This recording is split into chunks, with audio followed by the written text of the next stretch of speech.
all, and please, come in out of that blustery winter weather and join us here inside the movie theater lobby where we have the temperature set at a very comfortable 72 degrees. We don't have a real fireplace yet, but we can put on a loop of a fireplace with a projector. So join us here by our false fire. I'm Brandon. And I'm Leah. Oh, and Brandon, you shouldn't say fire in a crowded theater, so, be careful. Yeah, you're right. And what are you wearing? Oh, Leah, obviously, I'm wearing the Catwoman outfit. Meow. But I didn't want to leave you out, so I got for you the Batman outfit. Okay.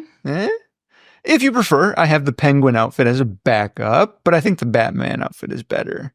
No, you shouldn't have. That's right. We have that midwinter Batman party to go to right after the lobby meeting. I nearly forgot. Yeah, indeed. Costumes were mandatory. And Leia, I think the secret is out now. Want to tell our friends here what movie we're covering today? Absolutely. Today, we're talking about the 1992 classic Batman Returns. Thanks for saving the day, Batman. I'm afraid the circus gang is back. We'll see. Let's get a little bit of a plot recap going here. I'll try not to go on for too long. Batman Returns, a 1992 action-adventure movie, a sequel to the 1989 Batman. Sorta. So it is a second in a storytelling group. Yes. We open with Cobblepot Manor.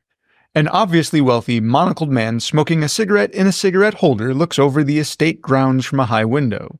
The hall is lit with low candlelight and a fireplace.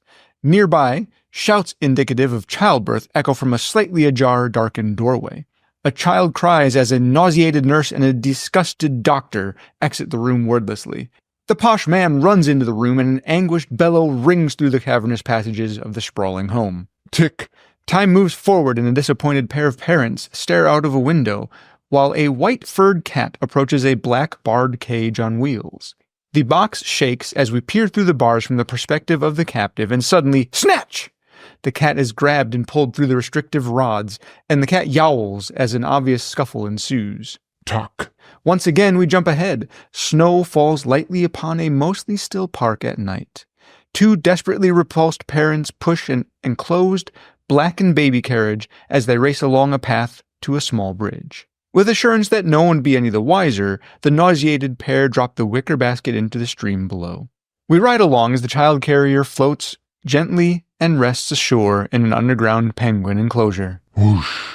33 years later, we get a view of the greater Gotham City, and once again, snow falls upon the streets as shoppers buy gifts and newsies cry aloud about another penguin sighting to peddle their papers. A Christmas tree is lit in a festively decorated square, and we once again get a claustrophobic view from the perspective of someone secluded behind bars. Zoom! We are treated to a long view of Shreck's department store and arrive at the glass-covered dome at the top, wherein a pompous-looking man named Max Shreck, played by Christopher Walken, has a meeting with various Gotham elites, most notably the mayor. While the upper crust speak of backdoor business dealings, a meek office assistant named Selena Kyle walks about filling beverages and attending to the needs of the businessmen. Momentarily, the meeting is adjourned, and the affluent congregation head down to the recently enlightened square to deliver a sequence of speeches. While placating empty words are spewed at the assembled working-class Gothamites, I wish I could hand out world peace and unconditional love. The ceremony is disrupted by a gang of circus performers who are known as the Circus Gang, and sometimes the Red Triangle Gang. Stilt walkers, clowns, skull-headed tough guys on motorcycles, a Santa Claus assaulting strong man, and a man with a monkey in a grinder box, which obviously converts to a Gatling gun, assault the pre-Christmas festival. Boom. A spotlight is lit, projecting a signal across the overcast and frozen night sky. The light is directed upon a man sitting pensively in a chair in a darkened yet opulent study. His attention sparked, he stands to action. This man is Bruce Wayne, also known as Batman, played by Michael Keaton. Roar! The overpowered engine of the Batmobile rumbles through the streets as its driver takes the nefarious gang to task. Pow! Batman punches his foes as he does his best to clear the area. Bam! Powerful kicks are delivered to his numerous foes. Biff! Headbutts are doled out to overly confident criminals. Zap! A grappling gun is fired and used to creatively subdue a villain as they hold one Selina Kyle hostage. Eventually, Batman dispatches his enemies and disappears into the night. Whee! Max Shreck is dropped into the sewers where he, and we, meet a portly, pale, sickly deformed-looking fella who calls himself the Penguin. With a bit of blackmail, the Penguin coerces Shreck into his pocket, and the pair hatch a scheme to bring the Penguin up from the sewers and into prominence in the world above. I've been down here too long. It's time for me to ascend, to re-emerge. A weary Selina Kyle arrives home at her small, cramped, and poorly kept apartment when she recalls leaving some important papers at the Shreck offices. Hi, Selina. This is yourself calling. To remind you, honey, that you have to come all the way back to the office unless you remember to bring home the Bruce Wayne file because the meeting's on Wednesday. And begrudgingly heads back to pick them up. While seeking the documents in question, she puts her fingers in the wrong files, and Max Shreck arrives back to the same office and catches the curious woman filtering through the files. What did curiosity do to the cat?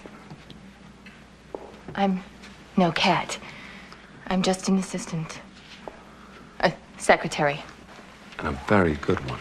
Suspicious of her and filled with Penguin paranoia, he corners the shy Selina and shockingly pushes her out of the window. Crash!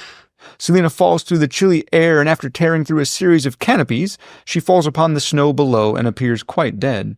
A few moments later, some frisky felines find her splayed across the pavement and proceed to purr and lick the recently defenestrated Kyle. Miraculously, Selina jolts to life, and next we see her. She is disoriented and zombie-like as she rages in her apartment, smashing and tossing her belongings about the walls and floors in a fit of inspiration. She pulls out an old, sleek, shiny leather coat and gets to crafting. Bedecked in glossy dominatrix-inspired designs, she stands anew. Catwoman has been born in Gotham. I don't know about you, Miss Kitty, but I feel so much yummier. Meanwhile, in the movie theater lobby, here we sit, with our hero, anti-hero, and villains assembled.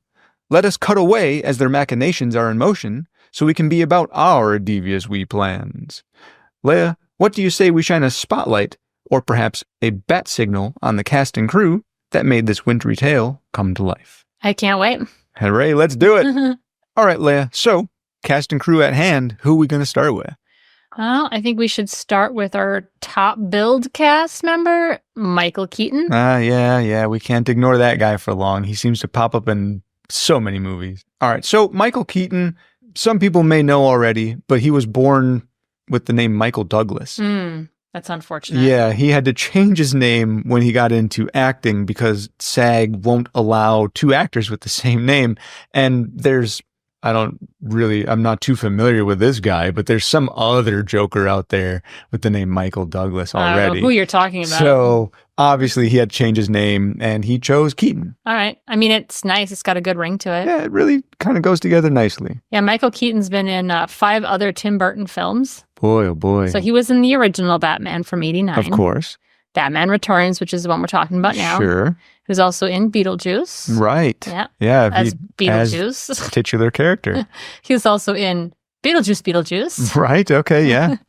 And then, of course, he's also in, or maybe not, of course, if you haven't heard of it, but he's in Spider-Man Once Upon a Time, The Superheroes, which was something that Burton was involved with. Okay. Yeah. I am unfamiliar with that. I am too. Bruce Wayne's kind of, I think, what he's most known for, like after the 90s. Right. Because not only did he play in 2 of the Batman films, but he also played Bruce Wayne in the 2023 The Flash. Right, yeah, reprised that old role. He also played Adrian Toomes in Morbius and in Spider-Man Homecoming. So he's got this legacy with comic book movies. Yeah, he was the Vulture. Of course, he's been in other things before that where, he got his fame, like Mr. Mom, Multiplicity, Jackie Brown, White Noise. He played the voice of Ken in Toy Story 3. And he's still acting. He's in a movie that came out this year called Goodrich. He's also supposed to be in an upcoming film that was canceled, but Batgirl was supposed to come out. He was supposed to reprise his role as that Batman. Whole In that one. DC relaunch kind of thing. Yeah, it got squashed. Man, he did play a superhero of sorts in another movie, Birdman, from a few years back. That's true, yeah. And I also believe he got his sort of notable breakout role was in a film called Night Shift. Way back forever It's a good ago. movie. Yeah. He's a mainstay in Hollywood. He's still kicking around. He is still kicking around. You know, we just watched Beetlejuice. We did. And he was my favorite part of that film. Yeah, he was phenomenal. I'll be honest, wasn't a huge fan of that film, but man, he was still Beetlejuice in that film. It didn't make me as as happy as I was hoping it would have, but it was nice to see a return of the characters again. Yeah. We've said Beetlejuice now how many times? Enough times. Are we in trouble? He's not here, so okay. Whew. Maybe Good. he's retired. Yeah, I think so. Maybe he's taking a break. Let's move on to someone else. Who we going to hit talk about up Michelle next? Pfeiffer? Sure, yeah, let's do it. Selena, please. Show out, Mr. Wayne. With pleasure. All right, yeah, Michelle Pfeiffer. She's been in 2 Burton films.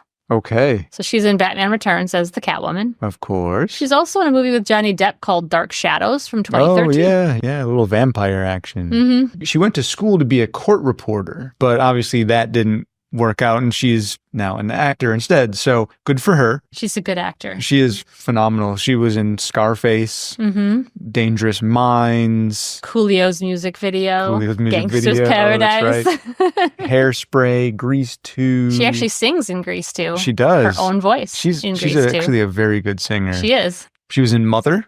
Oh, yeah. She had kind of a smallish role in that one. And Leah, what other superhero movie has she been in? She also played Janet Van Dyne in Ant-Man and Wasp and Avengers Endgame and Ant-Man and Wasp Quantumania. Yeah. So she just got stuck with these superhero roles, and that's not bad. She's really good in all of them. So. Yeah. I personally think some of these people come back to superhero roles because they're so fun to do. They are fun to do. I mean, she wouldn't have come back to it if she didn't like doing it. Yeah, I mean, they're typically never award-winning roles, but they're just fun. They're obviously a great way to pick up a ton of cash. They also are, I think, I'm not an actor, I think a lot of fun to inhabit those roles where you can just be over the top and you have these incredible powers that people obviously don't have. What do you say we do a quick little chat about Danny DeVito? Danny DeVito. I love Danny DeVito. Yeah, he's pretty phenomenal. He's really gone through a lot of personality changes through his time. Yeah, I mean, I think he's best known for Taxi, the TV show Taxi. Right, that's back where he got his start. That's where he kind of got his big start. He was in Jewel of the Nile. Right. Yeah, Romancing the Stone. Which I love that one. Romancing the Stone. Yep. I first saw him in, I think Taxi was probably where I first saw him. Sure. But then I saw him in One Flew Over the Cuckoo's Nest. Oh, yeah. And he was in One Flew Over the Cuckoo's Nest with Jack Nicholson, who was in the original Batman movie. The original Batman. What do you know? Yeah, his list of things goes on and on. I mean, it really does. Be Cool, Man on the Moon. I'm just going to name a few because these are like my favorite ones. Oh, sure. My personal favorite Some ones. good call outs. Man on the Moon, Get Shorty, Always Sunny in Philadelphia. Right, of course. Can't go wrong with that one. War of the Roses was a really good film when it came out. Twins. We had previously talked about Throw Mama from the Train. Right. And I think we even mentioned Mars Attacks in a previous episode as well. Yeah, so he's been in actually 5 Burton films. So he's been in Dumbo. Right. Mars Attacks. He was in Beetlejuice. Of course he was. He's in Big Fish, which we've already talked about. And then, of course, Batman Returns. He was also in, and I can't not mention this because every time it comes up, I have to mention it. All right, I'm not going to stop you. He played the Grundle King's voice in My Little Ponies, the movie. I was waiting for you to bring that up. Yep. Go My Little Ponies. Yeah. Leia loves the ponies. Well, now that we got the My Little Pony mention out of the way, let's talk about Christopher Walken, shall we? Let's do it. Frankly, I feel it's a bum rap. I'm a businessman. Tough, yes. Shrewd, okay. But that does not make me a monster. He's been in 2 Burton films. Right. Tim Burton actually didn't want to originally put him in Batman Returns because he was afraid of him. Really? He was scared of him. I mean, Christopher Walken is intimidating. He's intense. But I don't think he means to be. I think he just happens to be. He does. I mean, he wasn't scared of him for very long. Right, because he ended up also putting him in his movie Sleepy Hollow. So Truth. Didn't last long. He won an Oscar for his role in The Deer Hunter. Oh, really? From long ago, yeah. Another really good film, well worth the check out. And he was in Annie Hall. Oh, Suicide Kings. Maybe not everyone knows about that movie, but he was kind of the starring role in Suicide Kings. A small role, but very notable in Pulp Fiction. Yeah, I had that written here too. I was like, he's been in Pulp Fiction. It was a little one, but same with Wayne's World too. Mm-hmm. Oh yeah, that's right. That one. Yep. He was in a movie called, I forget how it's pronounced now, but Jiggly? Geely. Yeah. Yeah, I just had to mention that because it's so ridiculous. Oh that boy, movie. does everybody love Geely. I don't even know how to pronounce it. Yeah, no, that's okay. It can be kind of ignored. He's getting up there, but he's still in things today. I mean, he's in the Outlaw TV series. He plays Frank Sheldon. Yeah, and that's still going. Still keeping himself busy, and that's great. And I think he was in Dune Part 2. But yeah, he was. Yeah, so that's all I kind of wanted to touch on with Christopher Walken. Yeah, I know for a fact he'll come up in other movies we cover, so we'll just kind of let him rest right there. Yeah. We'll come back to him in We'll another need more time. cowbell at some point. So. Yes, we will. And he will have it. I did also want to mention a little bit about Michael Goff. Okay. He's an old-timey actor. Sure. He's been acting for a very long time. I mean, his first film was in 1946. Ooh, that a boy. So a very long time. He is one of the only actors to be in all 4 Batman films. Batman Returns, Batman Forever, and Batman and Robin. Oh, right, yeah. He's the only one that kept going. Yep, so he was in there. And Pat Hingle is also another actor that's in all 4. Okay. He's also been in other Tim Burton movies. He was in Sleepy Hollow, Corpse Bride, and Alice in Wonderland. So Tim Burton likes to bring a lot of characters back, I've noticed. Yeah, it's something a lot of that the he same actors. feels comfortable doing. Yeah. Which is really great because you kind of know what you're going to be expecting when you see a Tim Burton film. Yeah, a lot of other directors, Scorsese does it, Tarantino. Firefly director. Joss Whedon. Joss Whedon does it a lot. Yeah, oh yeah. They find people that they like, and I think they know how they're going to play particular roles. Mm-hmm. They've already got it in mind. They already know who they're going to have. Michael Goff is also in Adventures of Young Indiana Jones, and I don't know if you ever saw that series. Yeah, dude, I remember. It's from 1996, so it's a way back. Yeah. But I loved that series when it came out. It was a fun little series. It was really fun. And if you haven't watched it, I don't know how well it's holding up, but it was good at the time. I was like, 16? Yeah, I think so. And was that, I think, River Phoenix? Yeah, it was. Indy. It was so good. Yeah. He was also in 7 episodes of the old Doctor Who series that ran from 68 to 83. Yeah, I could see that. 66 to 83. Doctor Who series was sort of the Marvel universe of British television because it caught the Marvel universe and the NCIS and the Law and Order because so many actors just had to pass through that series because it was ran for so long. Mm-hmm. Yeah, that one will come up a lot. He's still acting even though he's dead. Oh, that a boy. I wish I could do that. They brought his voice back for the 2024 Doctor Who, The Toy Maker TV miniseries. Okay. So, he's still going strong, even though he passed away back in, I don't know, like 99 or something. It was a long time ago. Let's check in with him again in 2050. Yeah. And we'll see how he's doing. Right. Were there any other actors you wanted to mention? I was just going to re-mention Tim Burton. Okay. We covered him already with Big Fish, so I don't think we need to go into big detail on that one. But obviously, he was involved with the first Batman movie from 89, Nightmare Before Christmas, Beetlejuice. Guy doesn't like Sweeney to do sequels, though, so we can't really technically call this a sequel, even though there is very brief mention of Vicky Vale from the last one. Yeah, she's really the only tie. Yeah. Security? Who let Vicky Vale into the Batcave?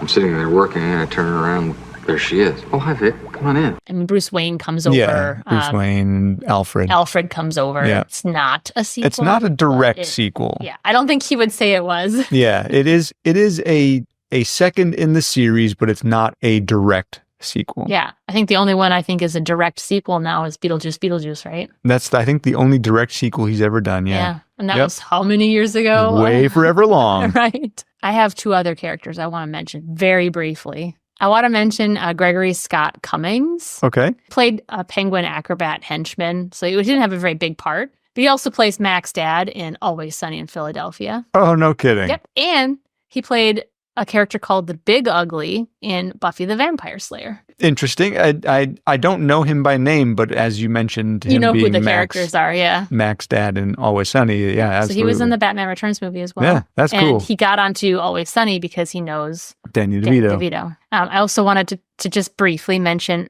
Vincent Schiavelli. Okay, we'll allow it. He later co-starred with Danny DeVito in Man on the Moon, which starred Jim Carrey, who also portrayed the Riddler in Batman Forever. Yeah. So there's like a little, little loopy-loop there. Loops. They also co-starred in Death to Smoochie with Robin Williams. And he was actually considered to as the Riddler before Carrie was cast Oh, my. in Batman Forever. And previously, Chevelle and Danny DeVito worked together with Jack Nicholson in One Flew Over the Cuckoo's Nest. So yep. all comes back together. He unfortunately died when he was fairly young. Yeah, but, that's too bad. He and Danny DeVito are pretty good friends. Yeah, for a long time. So they did a lot of stuff together. If you go back from One Flew Over the Cuckoo's Nest, that's a long-lasting friendship or relationship there. All right, now, have we wrapped up our cast and crew to satisfaction? All I have, yeah. Okay.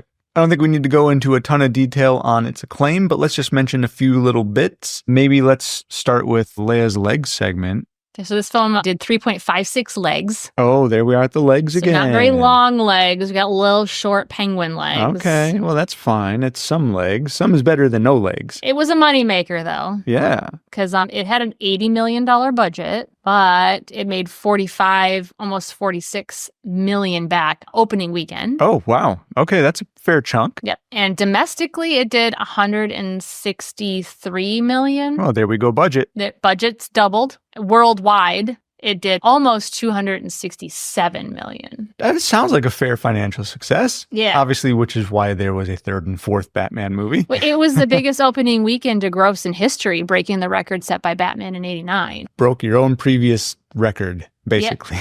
Yep. And it's also the second sequel to surpass its own predecessor after Jaws 2, which was from 1978. Bye-bye, Jaws. Leia, did you hear about any award nominations or wins or anything with this one? Well, it's a superhero movie, so a lot of times we don't get a lot of that's big true. recognition for these films. It was nominated for 2 Oscars. Oh, no kidding. Which is pretty huge. Yeah, that's great. I mean, even a nomination for an Oscar is pretty huge. It also it did receive Best Makeup Award at the 19th SAG Oh, I Awards. could see that. That was some pretty good, especially on Penguin. My God. Yeah. I mean, just incredible. Gross. Yeah. But incredible. Yeah, super good.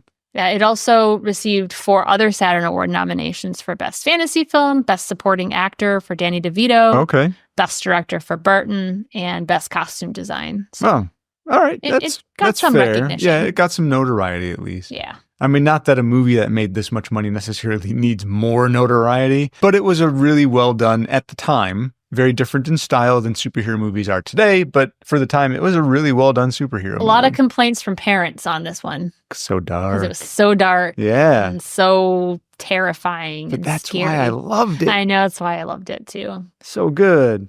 I think that kind of leads us into some of the inspiration for this film, because I think the inspiration kind of is what makes this film so dark to begin with. Yeah, let's chat a little bit about where the themes and thoughts and concepts all came from. The writer is Daniel Waters. Mm-hmm. And of course, there's an uncredited writer for the screenplay, Wesley Strick. Okay. And Daniel Waters is kind of the one he's kind of responsible for the dark tone of the film. But Wesley Strick has put his own little flair on it, which we'll talk about later, some of the contributions he made to this film. But a lot of this film's inspiration, I think, is pulled from Nazi Germany and from some of the fascist architecture at the time. I mean, there's a lot of references to the Weimar Republic culture, which was the German culture that existed between the 1919 and 1933 before the Nazis took over. And in some cases, actual explicit reference to it in the film. The outfit and the look of the penguin are based on the title character from The Cabinet of Dr. Caligari from 1920. And so a lot of the scenery and the set designs of this movie are inspired by that same movie as well. Yeah, Dr. Caligari, he was a bit taller and thinner than the penguin, but he's hunched over. He wore a long overcoat, a top hat. He walked with a cane. Yeah, and Christopher Walken's character is actually named after Max Shreck. He was a German horror actor. He was known for playing Count Orlok in Nosferatu, a symphony of horror that's from 1922. Yeah. Which was a film that came out of the Weimar Republic culture. Mm-hmm. So a lot of inspiration drawn from that. That culture. Yeah, and you could see from kind of like you had mentioned before, the architecture is very large. And you wouldn't be able to, I don't think you and I as laymen would be able to look at it and go, oh, that's from a specific, that's fascist architecture. Right, yeah. I wouldn't be able to say that, but it is from fascist architecture. There's large asymmetric pointed designs. Mm-hmm. There were some Russian architectures that they've taken, World's Fair architecture, and some German expressionism, like dark, bizarre styled designs. Yeah. kind of was the influence for Gotham City's look in the film.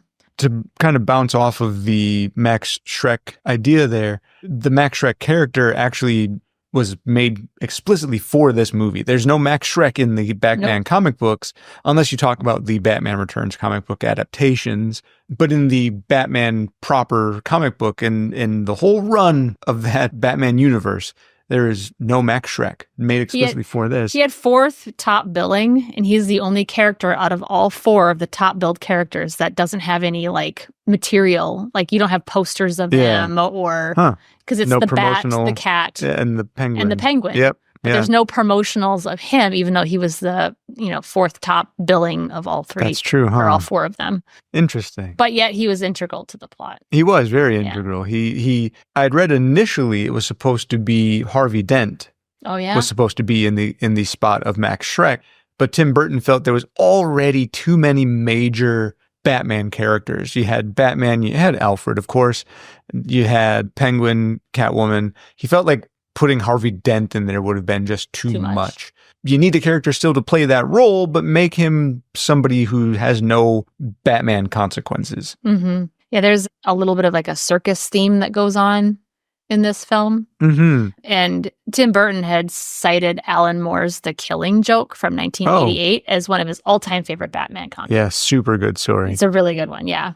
And in this story, in the story of the Killing Joke, the Joker employs a group of sideshow performers to do like all of his evil stuff. And in the scene in Batman, Shreck awakens in that area that the Penguin has. Underground penguin habitat. Yeah, in a cage, and there's circus performers all over, and it was kind of a nod to a scene that's in that comic. Yeah, they really did find a lot of really solid inspiration to bring into this movie, for sure. Yeah, the Red Triangle Gang was actually an original creation. It wasn't from anything in particular. Right. But it was inspired from that. If you're going to pull a good Batman reference from somewhere, get it from The Killing Joke. It's such an awesome Batman story. Yeah.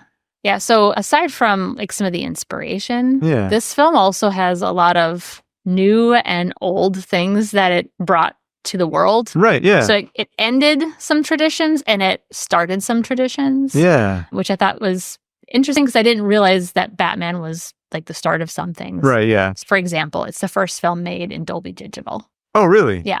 Then it was it was known as Dolby SRD, but I think they called it Dolby Digital. I'm sure they probably updated it a little bit. Yeah. But it was the very first film to come out in Dolby Digital in theaters. So fantastic sound. Yep. It is also the first film of the live-action Batman films to use computer-generated visual effects. Oh, I could see that, yeah. So, like, I think there's a shield that pops up on the Batmobile, and he has that remote control batarang that hits them all in the face, and the camera follows it, you know? That's all computer-generated visual effects that have never been in a Batman film before. All right, bring in some new technology, new techniques. This is the first Batman adaptation to use the real names of Penguin and Catwoman. Oh, was it? Yep. So we know that they are, Oswald Cobblepot and Selena Kyle, but we didn't. It's the first adaptation that had their real names in it. I suppose in the Batman TV series, it was always just the Penguin. Catwoman. Speaking of the original TV series, though, Burgess Meredith, who played Penguin in the TV series, he almost made an appearance in this movie. He did, but who played him instead? So instead, we got Paul Reubens. Yeah. Because he was going to take on the role of the Penguin's dad, right? Uh-huh. And instead we got Pee Wee Herman himself. I mean, Paul Reubens was in Burton's Pee Wee Herman. Yep. He also voiced Locke in The Nightmare Before Christmas. Oh, wow. So he's been in a couple of Burtons. Burton likes to collect children and hold them close. Man. Yep. Once you're in the Burton family, you're stuck. This was actually one of the last major Hollywood films to be done, quote unquote, the old-fashioned way. So, like, using indoor sound stages.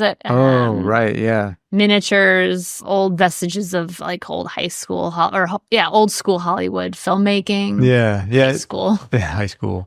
Really stepping up style in the high school game. But, yeah, you can definitely tell as you're watching this film, you can see that the sets, everything, it does look like sound stages. Mm-hmm. It took up, like, 50% of the Warner Brothers slot or something like that. Warner Brothers must have had a lot of confidence in this film because to devote that much of your real estate to shooting one film is insane. Yeah. But I suppose when you do hold the record with the first Batman movie of largest opening weekend, you're pretty well assured a hit with the second one. So this was also the first time that different weapons were introduced. Batman's weapons were introduced while he was fighting the Red Triangle Gang. Okay. So one of those was the grappling gun that was invented specifically for Batman in 1989. So the first one. Okay. And then it made numerous appearances. It made, of course, in Batman Returns. It came back. But since then, it's made numerous appearances in the comic book. Oh, yeah. It's all over in the comic books now. But it wasn't before these movies came out. Yeah, I think he used to use like just a grappling hook that he would throw. Well, yeah. I mean, he had a double grappling gun and a line launcher, but that was also specifically created for this, as well as the programmable batarang that he uses. Oh, yeah. Yeah, the little... But now you see that in the video game. Yep. I mean, that's huge in the video game. In Arkham, the Arkham series games, all of those gadgets are... those very, are very primary gadgets. Yeah, this movie created those gadgets. Which I think is really interesting. That's some grand ideas. If it was good enough to go from the screen to the page, then that's some really damn good ideas. Yeah, that's all I have for In with the New and Out with the Old was the segment I want to call that. The new segment that I just created just now. Just now. And it may never come back, but for this movie. But at least it's here. I guess going from Out with the Old, In with the New, Jack Nicholson, who had played the Joker previously, he's the one who is not responsible for getting Danny DeVito cast in this movie, but he is responsible for convincing Danny DeVito to take the role. After Nicholson had relayed to Danny DeVito his experience playing the Joker, and you have to take this role. Of course, how much money comes in from this kind of role. Yeah, he is the one who convinced Danny DeVito to take it, and then we have the Penguin. Vincent Schiavelli was cast because he was handpicked by Danny DeVito. Was he? For the film. But it was similar to Tracy Wolter. He was picked by Jack Nicholson to be his right-hand man for the first Batman film. Oh, boy, Jack Nicholson really is putting his fingers in the Batman movies. Really is. So there was a scene where the Penguin is getting a bunch of food thrown at him. I just wanted to mention this because we always talk about how Danny DeVito is so not afraid to just be gross. Yeah. Right? So in this film, they were going to get a stunt double to stand in for him because as an actor, who really wants to get a whole bunch of gross food thrown at you? Well, Danny DeVito insisted. He said, no. I'm doing this performance. So go ahead, hit me with it. Yeah. So eggs, tomatoes, you know why? You know why? Tell me why. He's the trash man. Yes, he is. He is definitely the trash man. That's why. Danny. Yeah, there's so many gross scenes in that film with him. There was a scene where he's eating looks like raw fish. Oh, yeah. It was smoked trout, but I was watching it and going, is he really eating that? Because that didn't have the, type of special effects you have today where you could kind of make that look like real, but not actually make it real. You had to have somebody eat an actual fish. Yeah, so he was eating those fish, and I'm sure he was also eating some bones and skin and stuff. But it was a smoked trout. It wasn't raw trout. At least it was tasty. I love smoked fish. Yeah, no kidding. It may be tasty. Maybe. I don't know. With all the bones and skin. Yeah, the bones and skin might kind of ruin it. But still, smoked fish. Come on, man. There's a lot of other people that were considered for his part. Really? A lot of other people. Why don't you give me a few of them? I'll give you just a few. There's a lot. Dustin Hoffman was actually originally the first choice to play the Penguin. But he actually declined it. I could understand why. It doesn't seem like the role he would take. Right? So some weird ones, though. Marlon Brando, John Candy. Yeah, I don't know if I would have liked that. That would have been weird. Alan Rickman. This one's weird. Phil Collins. Could you feel that one in the air tonight? Yeah. Rowan Atkins, I think, would have done a really good job. I think that would have been fun. I think that would have been good. Christopher Lloyd. That's Sir Ben Kingsley. Danny DeVito, best choice, man. I think that was hands down the best choice. Yeah, gotta say, especially after having seen his performance. Although, had you told me before I'd seen the movie that Danny DeVito was going to play the Penguin, I'd be like, what? I don't know about that. Yeah. Nah, he nailed that role. No, he really did. He was phenomenal. So actually, Danny DeVito read in the paper that he was being considered for the role of a Penguin a year before he was actually even offered the role of the Penguin. Okay. So he kind of already had a hunch that was coming, but nobody told him for a whole year. Boy, this movie, to his face. As hard as they tried to prevent leaks in this movie, so many things leaked out. They tried so hard to make sure nobody would get photos Yeah, he of wouldn't Danny even let his DeVito in family the see. Yeah, he couldn't even describe it to his family. Yeah. And And yet it still somehow it leaked out. Those Yeah, MFers, man. boy, somebody on that set is just really not trustworthy. He must have loved the makeup, though, and loved the character, because I read somewhere that he stayed in character. Yes, And creeped everybody out. In between performances on set, he would still stay in character. I guess it's a good way to keep your mindset in that disgusting little penguin man. Yeah, but Burton was like kind of thrown off by it. He didn't ask him to do it. So looking at It's Always Sunny in Philadelphia, do you think he ever left character? I think he dug deep and pulled that character out. If he hadn't, I think he's stuck. Yeah. Somebody go let Danny DeVito out of the Penguin. Right? You're stuck, man.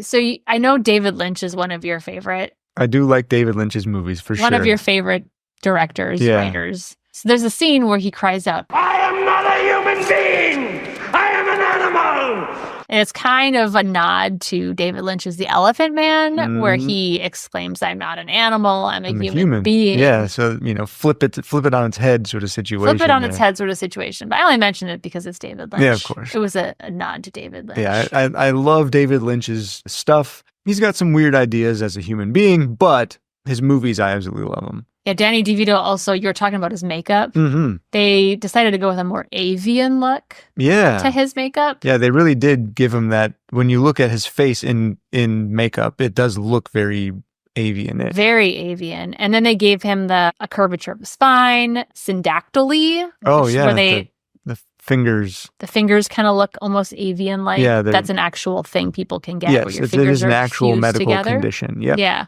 So that's the first time that the penguin's really been shown that deformed, that kind of grotesque. Subsequently, though, comic book artists such as Tim Sale have taken that and drawn in him as a deformed character in some of the subsequent Batman series. Yeah, in the history of the Penguin before this, he's always been depicted as just sort of a short, pointy nose, pompous, relatively well-to-do a gangster. He was the head of a gang ops. Yeah, kind of like Rich Uncle Pennybags. Right. Yeah. Yeah, he was just the head of a gangster organization. Mm-hmm. So that was his thing. Totally before. different kind of a creature this time. Yeah. An animal, not human. Animal. Really more animal than human in some ways. The way he kind of scarfs on that fish, and he's constantly spitting and drooling, and terrifying. Yeah, he is a gross. Not only were we terrified, but they had a monkey in this movie. Oh yeah, I remember with the organ grinder. The monkey wouldn't even go to it. Oh, because he was so creepy looking. The monkey was like, "Fuck that! I'm not going over there. No way." I understand that. He scares me just seeing him on screen, let alone being next to him, I'm sure. Yeah, there's a scene where he comes down the stairs and he took one look at him and immediately jumped at his testicles and tried to attack him. Okay. Hopefully there was a lot of padding on Danny DeVito said, thankfully for the heavy paddling. Yes. The heavy padding he wore. It stopped the monkey from doing anything. Thankfully real it wasn't damage. Heavy paddling. That'd be a totally different. That'd be a totally different situation. Yeah.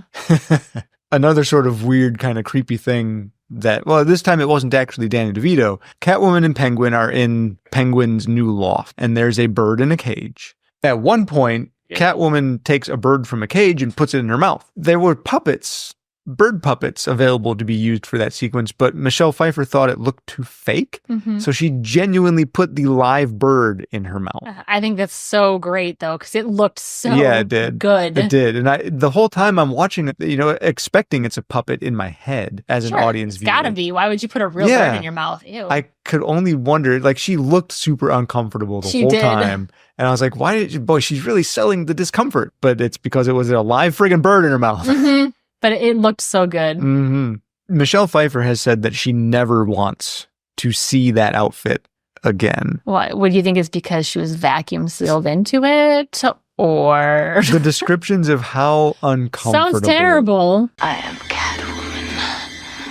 Hear me roar. Like you said, they had to vacuum seal her into it. When it was initially made, they didn't have a way for her to use the bathroom, so it was a process to get it off. The lights, I'm sure, were hot, causing her to sweat. She had to have baby powder put all over her in order to get into the outfit. Yeah, they asked her if she ever wore it to role play with her husband. Ooh. She's like, if I ever have to see that cat suit again, I swear to God. Yeah.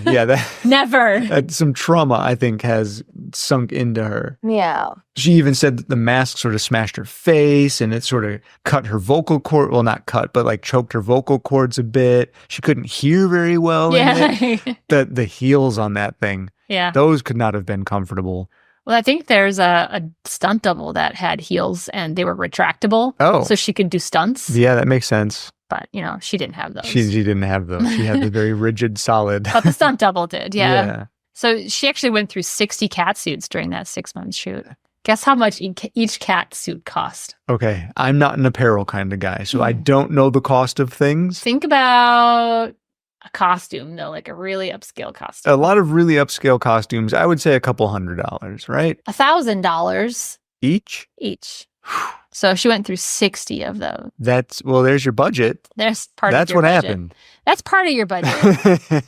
Wow. Annette Bening was actually originally cast to be Catwoman. Right. But Yeah, I she heard was that. replaced by Michelle Pfeiffer. Speaking of budgets, Pfeiffer had a $3 million salary, whereas when they were offering it to Annette Bening, she was only $2 million. Oh. So their budgets went Boy, up when they hired Michelle Catwoman Pfeiffer. was pricey. Yeah, she was. There's a lot of other actresses that were considered for Catwoman. All right, give me a few of those. I want to hear. I like hearing. I do who too, has because been you start thinking about like the what possibilities. film would have been better or worse. I don't think What it would could it have changed? It would no. I think the casting ended up just perfect. Yeah.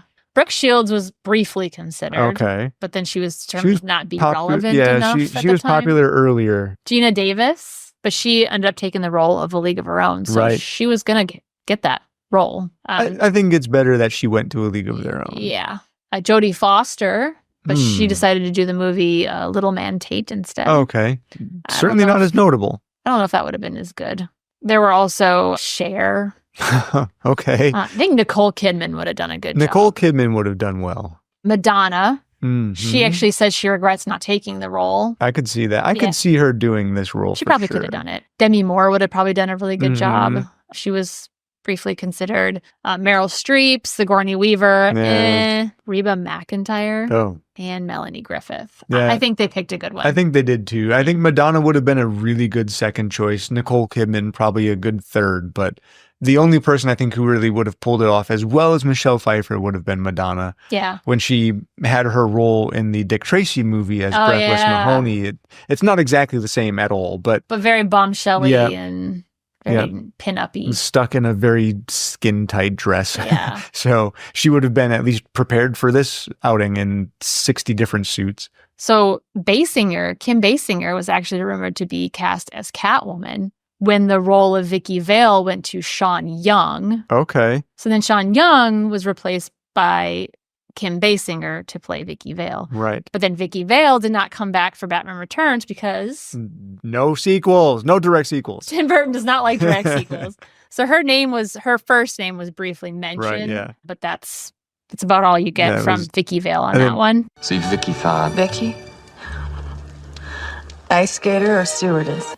Michelle Pfeiffer was actually considered for the role of Vicky Vale before, too. So maybe her name just stayed on the list somewhere. Maybe. And they're like, well, we didn't use her the first time round. How about we get her in here in the second one? I think she really wanted to play Catwoman, though. She has a kind of affinity for Catwoman. Yeah. She's always loved Catwoman. She spent a lot of time practicing whip use. There's that scene where she's walking through Max Shreck's department store and she's whipping those mannequins. So I actually watched the YouTube video of that. There's a YouTube video that shows a different angle where she does it in one take. That's what I heard. Yeah. That's awesome. And then everybody was like, oh my God. At the end, they all nice cheering her on and she's all smiling and so proud of herself. She apparently had recently rediscovered, and I mean recently because she put a video on TikTok or one of the more recent social medias. Sure. She had rediscovered the whip in storage. So she brought it out to see if she could do it again and had performed some whip use on her own personal recording and uploaded it to social media. How'd she do? She did great still. Yeah. It was like getting on a bike. Still a little rusty, but for how many years ago? 33 years ago? Yeah. That's still good. Yeah. So you were telling me about the cat suit and how she couldn't hear. Mm-hmm. Tim Burton said he had to tell her over and over again to lower her voice because she was shouting. Because she couldn't hear her own voice. She was shouting so loud. He's like, you need to bring it down a little bit. Also, Michelle Pfeiffer, she did the whip training. But she also trained at Steel Boxer Kickboxing Gym 2 hours a day for 6 months. No kidding. She practiced yoga, weightlifting, and karate. Well, I mean, she looked amazing, and all of her actions were very smooth. So the work she did shows through. And I actually did write down how long she did that bullwhip training for. Oh, how long did she? So she did it for 3 months. She trained with a 12-foot bullwhip. Whew. She also has been quoted saying it was the most challenging role that she's ever had. I'd believe it. And a lot of critics, I think, thought it was probably one of her most iconic roles. Oh, it and is, I agree. for sure. I agree. When someone mentions to me Michelle Pfeiffer, typically I'm thinking of Catwoman and Batman. She was so popular that people were stealing the posters off of the buses that had her on it. I'd heard about that. Yeah. And now if you can find one, they're worth a lot of money. A lot of money. Yeah, Warner Brothers had to keep replacing those. Yeah, because people were stealing them. So the marketing budget went up. I feel it is worth mentioning that Catwoman's origin in this movie is very different than she's ever portrayed in the comic books. Just as we mentioned, Max Shreck is never in comic books. This particular Catwoman, in a way, is not in the comic books. Her suit went on to inspire a lot of design. Which, I mean, bully, because it's a great suit. It's a really great suit. But in the comic books, she is not supernaturally powered at all. It's a little weird. Yeah, she's just she's a thief. Cat burglar. The cat. She does have some above human typical abilities, dexterity, strength, constitution, all that sort of thing. And here I am naming a whole bunch of D&D attributes. You are, but that's not untrue. It's not untrue. I mean, that is how a lot of comic book characters are rated as far as fan speculation. So she does have above human abilities, but she's not super powered at all. Sort of in the same way Batman, there's nothing super powered about him. He's just stronger and smarter than the average human. And of course, he's got that unending bank account. He does. So. Yeah. Daddy writes checks. But then again, I guess a lot of Batman's rogues gallery are not super powered. The Joker's not super powered. Penguin's not super powered. He's just crazy. The Riddler. The whole Batman in general is either high technology or just very intelligent. Yeah. I mean, until you get to things like Superman. Yeah. Then of course you have the whole that's superpowers. Yeah. That's a little like extreme from Batman. Yeah. And many of Superman's villains are all superpowered because they have to be in order to keep up with the superpowered alien that he is. Well, this isn't the first time that Selena Kyle her transformation into Catwoman has been different than from what the comic books were. In Catwoman 2004, let's not mention it ever again after this. Okay, this is the quick mention you get. But they established her transformation from the goddess Bast. Okay. That brought her to life. Yeah. That brought her to life as Catwoman. And then in Birds of Prey, she becomes a metahuman in that one. So it's a little bit of a different background. She also gives birth to Helena Kyle. Yep. Or the Huntress. Yeah. Which inherits her feline abilities. Yeah. So there's some other movies and references that change it up a little bit. Yeah, kind of throw their own little spin on things. And that's even the same thing with a lot of the Marvel characters, even though they are very tied to the comic books as far as power-wise, power sets, they still do have a lot of differences to origin and relationships and things like that. So. Yeah. Oh, so we mentioned previously how there was that kind of animosity between the Penguin and Catwoman when she shoved that bird in her mouth. Right in the beginning of the movie, there's almost a little foreshadowing of that conflict that they have. Because as I mentioned, when I sort of ran through the plot real fast, the film opens with the Penguin in that caged box. A poor baby penguin. Pulling that cat into that box and there being a struggle, a fight. A little foreshadowing. Yeah, exactly. So I thought that was kind of a nice little nod to the whole ordeal. We haven't really talked about Michael Keaton at all. No, we haven't. In regards to this film. Yeah. He and Tim Burton actually preferred this film to the first Batman film. Yeah, I would think agree. I agreed with that. I don't know if I preferred it, but it is very different in style and tone. yeah. The first one was so... This one obviously had some fantastical elements to it. And the first one did as well, but the first one was much more grounded. It was much more grounded. And he came back for this film. Of course, it wasn't a direct sequel, but it was sort of like a sequel because he's in it. He was offered twice what his salary was for the first Batman movie to come back to this movie. I'd say that was money well spent because you got to keep that Batman. But Warner Brothers didn't want to do it. They were uneasy about it. They didn't think it was a good idea. And Tim Burton was like, no, he deserves it. Wow. And Tim Burton went to bat for him. So it was the biggest salary for a actor playing a superhero. He surpassed Christopher Reeves. Christopher Reeves was paid $6 million for Superman 4. Okay. The Quest of Peace in '87. Michael Keaton was paid $10 million for that. Oh boy. Big bucks back almost double. Yeah. The costume that he was wearing weighed 55 pounds. Oh, man. Which, for some of our overseas folks, that's 25 kilograms. Yeah, and it's so rigid. Yeah, that was the part that I struggled with when I watched this film is how can Batman be effective if he can't even turn his head? Yeah. Like he has to turn his shoulders every time you look somewhere. Yeah. He's very robotic in his movements because he's so locked in that suit. It just seems so ridiculous when you're watching it. But you got to kind of suspend that disbelief a little bit. Yeah, you really do. Michael Keaton actually said his favorite scene in the film was a scene where the tattooed strongman in the film, he puts a bomb on him and tosses him down I remember. a pipe or something like that. And he blows up.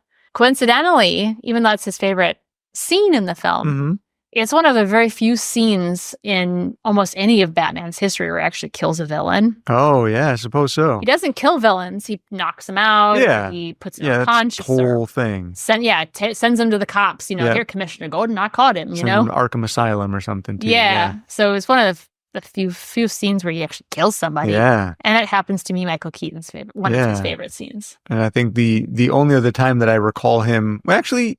he did throw a few people down very large heights in the first movie. In the first one? Yeah, but not in this one. No, but he's not known for killing. No, not typically. No.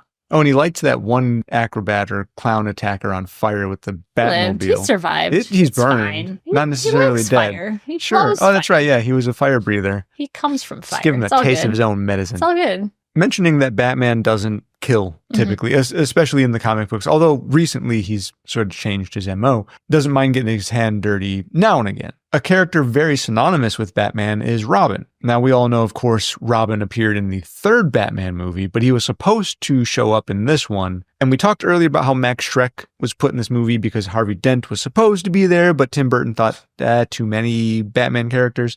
He thought the same thing about Robin. So the scriptwriter that took over to kind of finalize the script took Robin out with the same sentiment of too many people, right? But Robin had already been cast, and they had cast Marlon Wayans as Robin. And actually, I believe we mentioned Marlon Wayans back in the Dumb and Dumber episode in conjunction with Jim Carrey. So Marlon Wayans was going to show up as Tim Drake, which is not the original Robin, but he is a comic book character. And he actually even still gets residual checks. Oh, does he? From the movie. I didn't know that. Yeah, because he was cast and paid for his contract, even though he didn't perform in the film. He would have, I think, been good. And I think it's kind of crummy that Joel Schumacher, when he took over to direct for Batman and Robin, it's kind of shitty that he cut him out to hire Chris O'Donnell, because I thought Chris O'Donnell was terrible. He was terrible. I'm sorry, Marlon but Wayans would have done so good. I think he would have done a better job. Yeah, I think so too. It's one of the things I hate most about the fanboyism. God forbid you cast a woman for a man's role or a different race for a different traditionally skin white color. role. It's so stupid. Yeah, I think it should have nothing to do with that, because if they're good at it and they can play the role, that's all that matters to me. There's a lot of room for these characters to be envisioned differently and to dictate that they must only be the ones that I know from my comic books. Dumb. Sorry, pal, move on already. So there's kind of like we talked about the German influence. Max Shreck is the one who takes Penguin under his wing after he's been blackmailed. Right. To become mayor, to take over. I can really get into this mayor stuff. It's not about power. It's about reaching out to people, touching people, groping people. And they kind of go through these different election strategies. And there was a couple of them that come directly from not just German, Right. but also from other war type related things. They kind of visit those kind of things. Yeah. One of the suggestions he made is that they create their own version of the Gulf of Tonkin incident. Oh. And this references an event that led to the escalation of the U.S.'s involvement in the Vietnam War. Okay. Yeah. And basically it was a cry wolf type of situation. And then the U.S. came in, and that's how we started this. That's And how then we got involved in that whole debacle. Yep. And it turned out it was a fake call just to get this all to happen. He also suggested they make a Reichstag fire. Reichstag Fire. And Reichstag is like the German parliament building back in the 30s, 20s, 30s, 40s. It was burned down due to arson, and the Nazi leadership exploited that fire to persuade President Paul von Hindenburg at the time that the communists were planning a violent uprising to sabotage Germany's national renewal. Mm-hmm. The Nazis claimed then that the emergency legislation was needed to prevent this. So then the Reichstag fire decree was written for the protection of the people and state, which abolished a number of the constitutional protections, which gave way to Nazi dictatorship. Mm-hmm. So I know it's a lot of information, but it really pulls a lot of these underlying concepts of how wars start and how like people get taken over by these dictators. Yeah. And it's deeper than you expect for a Batman film. Oh, it really is. And it mirrors a lot even today how, without needing to put names out there, certain politicians like to simply lie and create fear and panic. Yeah. To engender people to their... and to create their own legislation. Yeah. And they're slowly, some political leaders are slowly interjecting these like little microaggressions. Little you changes. almost wanna, Yeah. It's kind of scary. Yeah. Daniel Waters didn't take any like specific inspiration for creating the character for Max Shreck. I mean, he did. Right, yeah. But not like a specific person. Yeah, not one... He didn't draw inspiration from one person, but a kind of a amalgamation. But amalgamation. But a lot of people compare him to another character. I'm not going to say his name because we all know who we're talking about. Right, yeah. But he actually said he was happy to see that people draw the comparison. Put that comparison together, yeah. Because it is a striking comparison. Oh, it is, really. It's crazy. Yeah, it really is. So there was a scene when we were watching the movie where Selena Kyle's glasses, she's wearing these like glasses and it's like a shadow. Mm-hmm. I remember when we were watching it, you're like, ooh, foreshadowing? Is that foreshadowing I see? And I was like, oh yeah, I can totally see that. It was foreshadowing. When I was watching it, it felt so odd that it was so dark. When a film is being produced, everything is meticulously looked at. Yeah. Shadows, lighting, you everything. want to reduce those. And it was so prominent. That it was not possible to have been an accident. I don't know if I actually said it, but she's wearing a pair of glasses and there's a shadow and it looks like cat eyes. Or like a cat eye mask like she wore in the original series. The Batman movie or TV series, yeah. Yeah. So, and you're like, whoa. And I was like, I never noticed that before, but you're right. It was very subtle. I mean, if you weren't looking for it, I suppose, you probably wouldn't have noticed. But the shadowing and the focusing on it was so deliberate. Yeah. It had to have been. Very good catch. Oh, thank you. Yeah. I don't often catch a lot of things, but that one instance. So Tim Burton likes to have he likes to put himself in his films. Mm-hmm. Little things. Yeah, hey, how do you do? He was in this one. Was he? But his face wasn't, just his voice. Okay. But there's a scene where she's in her apartment. She's listening to all of her voice there's voice messages. Voice messages on the answering machine. Yeah, his voice is one of the voice messages on the answering machine. Selena, about that Christmas getaway we planned? I'll be going alone. Dr. Shaw says I need to be my own person and not an appendage. Yeah, he does sneak into all of his He likes movies, to sneak in. Yeah, it's one of his little calling cards to sneak in those. I think even in Big Fish, we mentioned how he was one of the clowns. He was one of the clowns, yeah, very briefly. I feel there's a need to mention a few other actors real quick. I know we left our casting crew, but there's some very prominent actors that I think need to be addressed here, and I want to get them out of the way before we completely forget penguins. There were a lot of penguins. There were, yeah. They were a big part of this film. The producers insisted on using king penguins. The only place that they could track down some captive tamed king penguins was from a bird sanctuary in England. But they arranged for the animals to be flown to the States in a refrigerated cargo hold. And when they were on set, they were given their star own treatment. Yeah, they had, I'm sure, probably even better star treatment than the actors had given.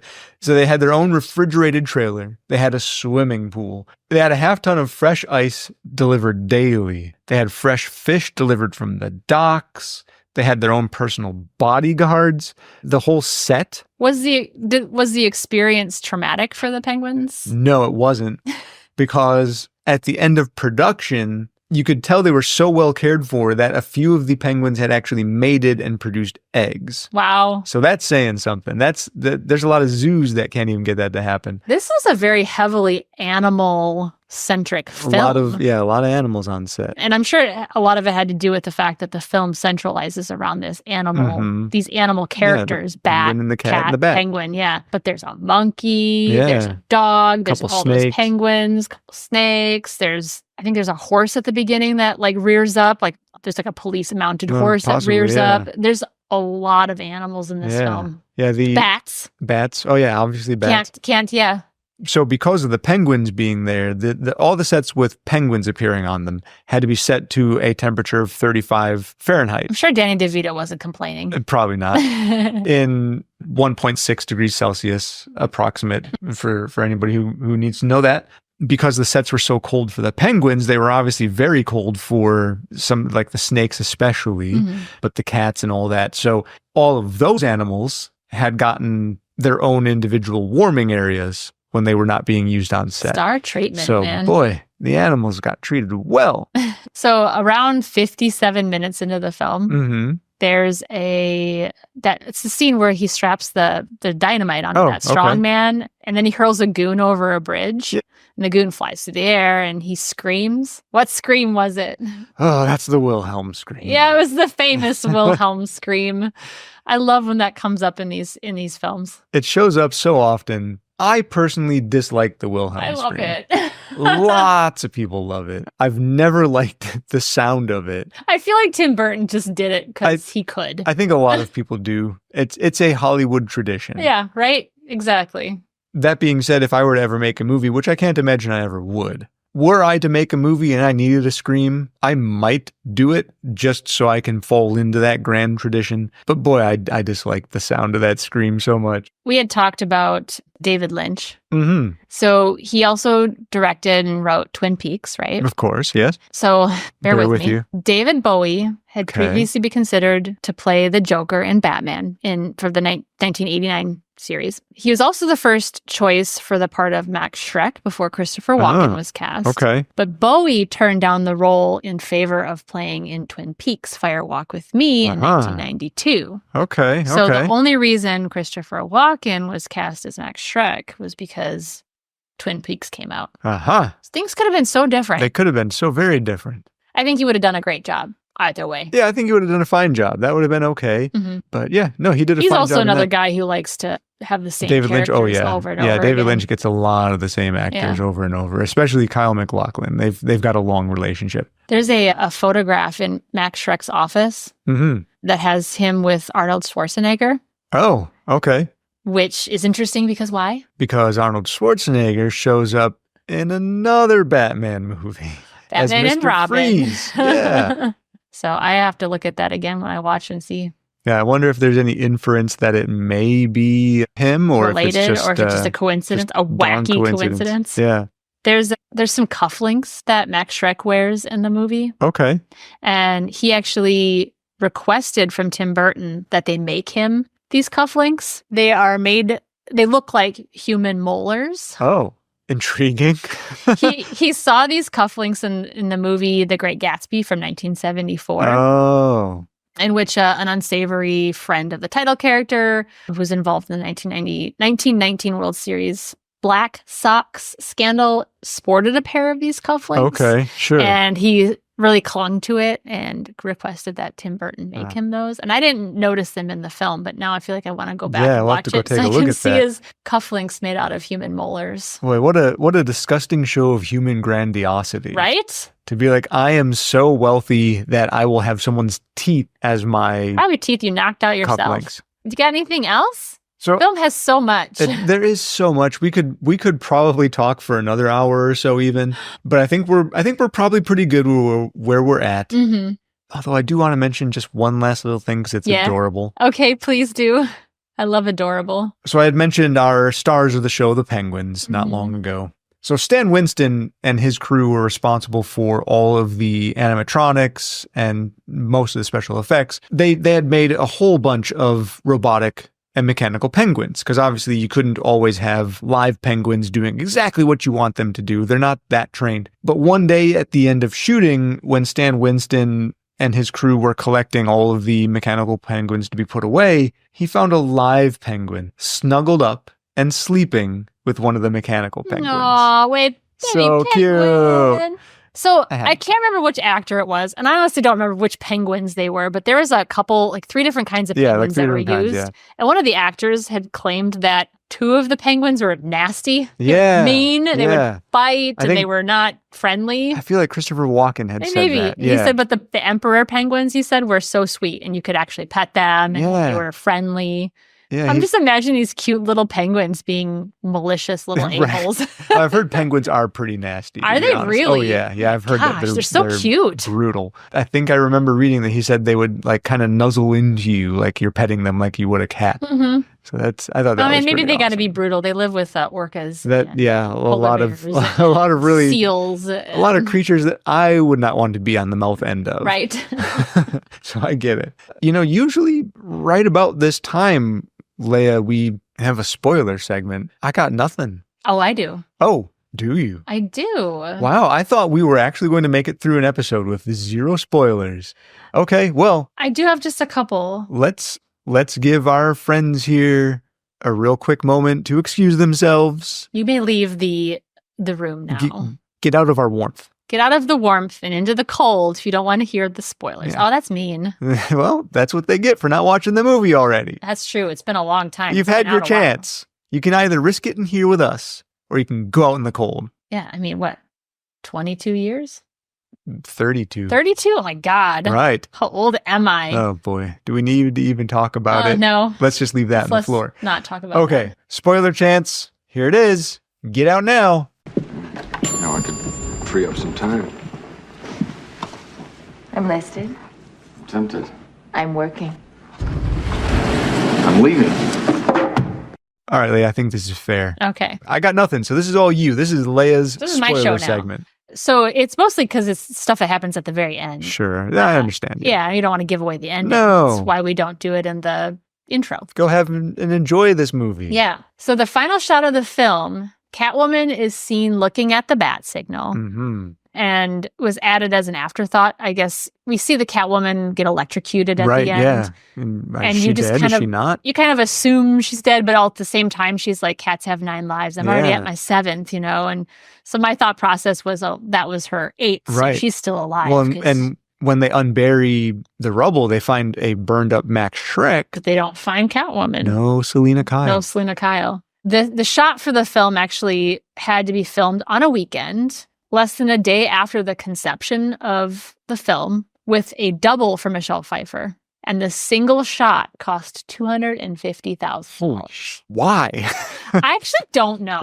That is incredible. Probably because it was production was closed done, already. Yeah, it's done after everything was already shot. Wow. Yeah, it was a lot of money for that one shot. I know that's nothing compared to their overall budget, but I would like $200,000. Right? So we kind of talked briefly about Daniel Waters and Wesley Strick. Mm-hmm. So Daniel Waters is credited as the main screenwriter, but Wesley Strick is an uncredited screenwriter for the film. He actually made a quick rewrite of the screenplay at Tim Burton's request. And that rewrite removed Robin from the script. It removed the reveal that Max Shreck was Penguin's older brother. Oh, right. I remember reading about that. Which was something that was supposed to happen. It removed all but, 1 or 2 mentions of Vicky Vale in the film. Sure. I think Tim Burton was getting cold feet on having a sequel, and he wanted to not make it a sequel. So he removed as much as he could. And so Wesley Strick was kind of involved in all of that. Daniel Waters is credited with the overall darkness and sinister feel of the film. Sure. However, Strick is responsible for some of the scarier scenes, like the children being kidnapped, There's that scene where all the children are getting kidnapped. Yeah, no, I remember. There's a scene where Penguin bites off a man's nose. Yeah, that's gruesome. And then Penguin spewing all that bile in his final death scene. Yeah, he's all kind of responsible for that as well. But, of course, Daniel Waters is responsible for everything else. The overall story. The overall story, the electrocution at the end, and the dark feel of the film. But we can't, leave Wesley Strick out. He had a big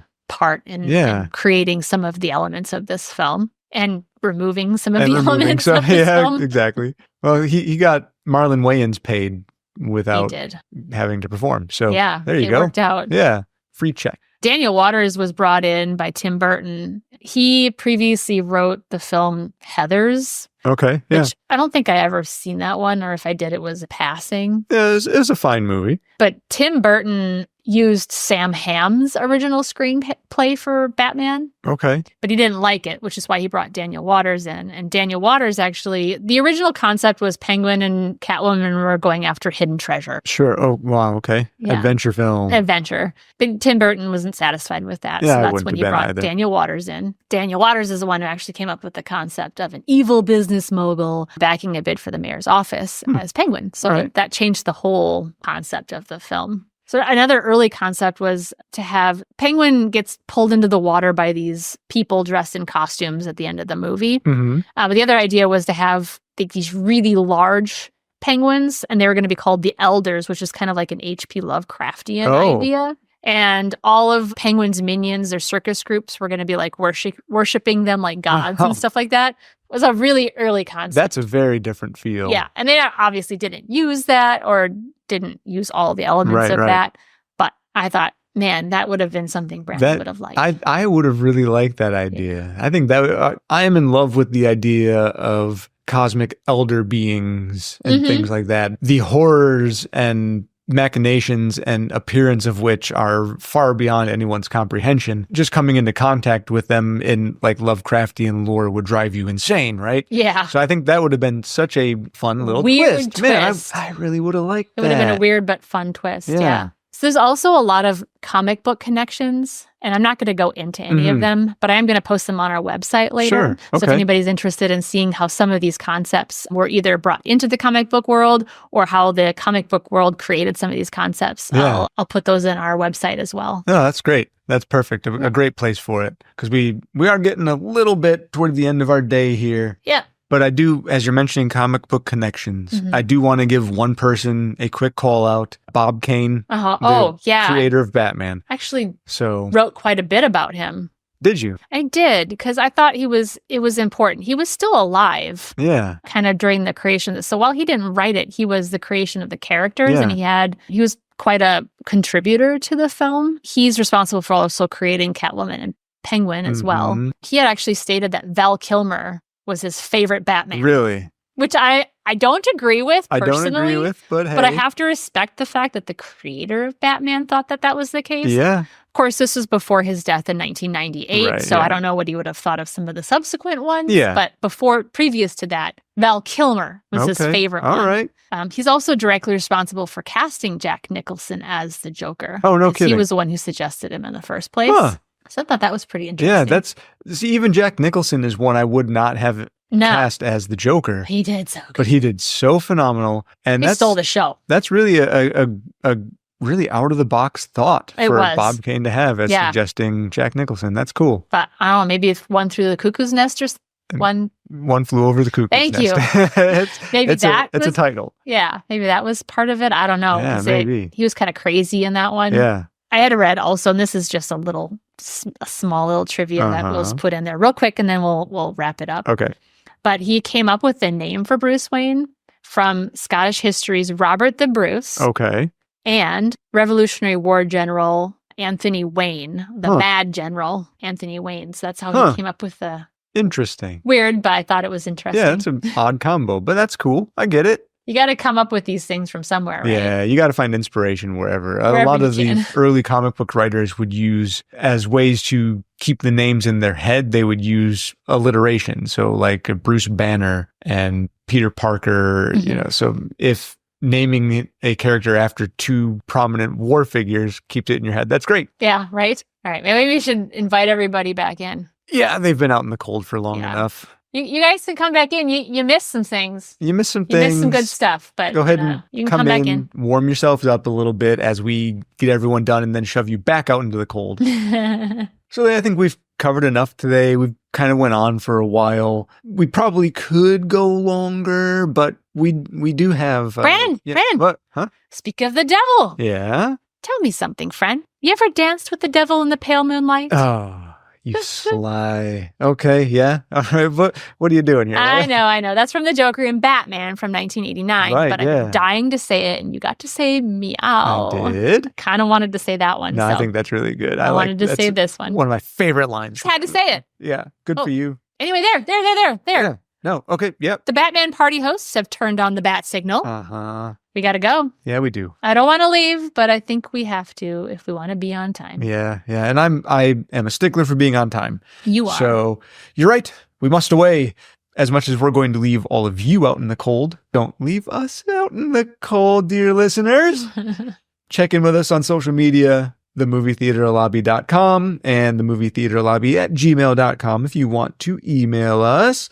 Also find the show on Facebook at The Movie Theater Lobby or on Instagram and now on Blue Sky at The Movie Lobby. And if you really want to, take a chance and find me on Facebook as Brandon McLeavy and on Instagram as BrandJNRP. Leah, please tell our friends how to find you. You can find me, Leah McLeavy, at LM Nerd Room on all of the previously mentioned socials and at lmnerdroom@gmail.com.